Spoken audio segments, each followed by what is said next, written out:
உங்களுடைய உடலின் மசில் மாஸை அதிகரிப்பதற்காக ஒரு ஆரோக்கியமான தூக்கம் அவசியம் என்பது தொடர்பாக நீங்கள் அறிகின்றீர்களா? ஆம், நீங்கள் உறக்கத்தில் இருக்கின்ற சந்தர்ப்பத்தில் தான் உடலுக்கு தேவையான குரோத் ஹார்மோன் மிகவும் ஆக்டிவாக சுரக்கப்படுகின்றது. எனவே இந்த குரோத் ஹார்மோன் மூலமாக தசைகளின் வளர்ச்சி ஏற்படுகின்றது. இதன் காரணமாக மசில் மாஸ் அதிகரிக்கின்றது. அதே போன்று முக்கியமாக இந்த குரோத் ஹார்மோன் தசை ரெப்பையார்களுக்கும் அது உதவுகின்றது. எனவே இந்த ஆரோக்கியமான தூக்கம் இதற்கு உதவுகின்றது. அதே போல் நீங்கள் தூக்கம் முழித்து இருக்கின்ற சந்தர்ப்பங்களில் உடலில் அதிகரித்த கோர்டிசோல் ஹார்மோன் சுரக்கப்படுகின்றது. இந்த கோர்டிசோல் காரணமாக உடலின் தகைப்பு ஸ்ட்ரெஸ் லெவல் அதிகரிக்கின்றது. இதன் காரணமாக தசைகள் பலவீனமடைகின்றன. தசைகளின் வளர்ச்சி மெதுவாகின்றது. அதே போன்று தசை இன்ஜரிஸும் வந்து உருவாகின்றது. எனவே நீங்கள் ஒரு நாளைக்கு 7 தொடக்கம் 9 மணித்தியாலங்கள் வரை ஆரோக்கியமான ஒரு தூக்கத்தை பெற்றுக்கொள்ள வேண்டும்.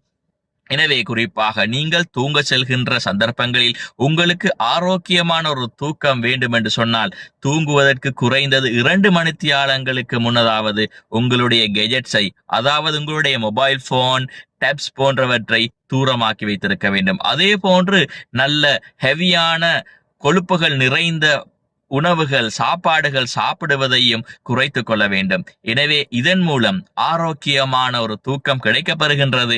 இதன் காரணமாக உங்களுடைய மசில் மாஸ் அதிகரிப்பதற்கு இது உதவியாக இருக்கின்றது.